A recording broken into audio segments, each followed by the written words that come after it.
marami pa nangalaglag guys, no? Yun, may nalaglag pa, oh. So, nga daw ng mangga, no? Bakit naglalagasan ito? Today is August 24, 2026. So, sa mga magtatanong dyan, kung bakit mas maraming nalalagas na dahon ngayon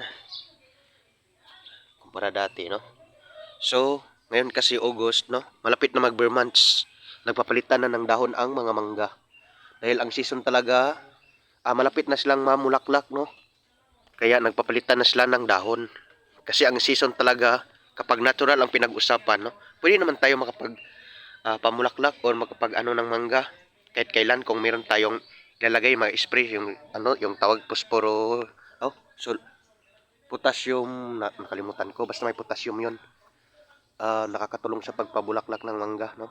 Pero hindi yung natural. Kapag natural kasi, ngayon, taglagas nila, dahil malapit na silang, nagpapalit sila ng dahon, dahil malapit na silang mamulaklak. Kasi sa natural kasi, pag-usapan natin ang natural, ang season nila ay from November to February. Yan kasi ang natural na pag-ano ng mga mangga, no? From November to February. Kaya ngayon, dahil malapit, September na next month, no? September. So, ngayon ay August 24. So, malapit na mag-bare months. So, nagpapalitan na sila ng dahon. So, this is it guys, no?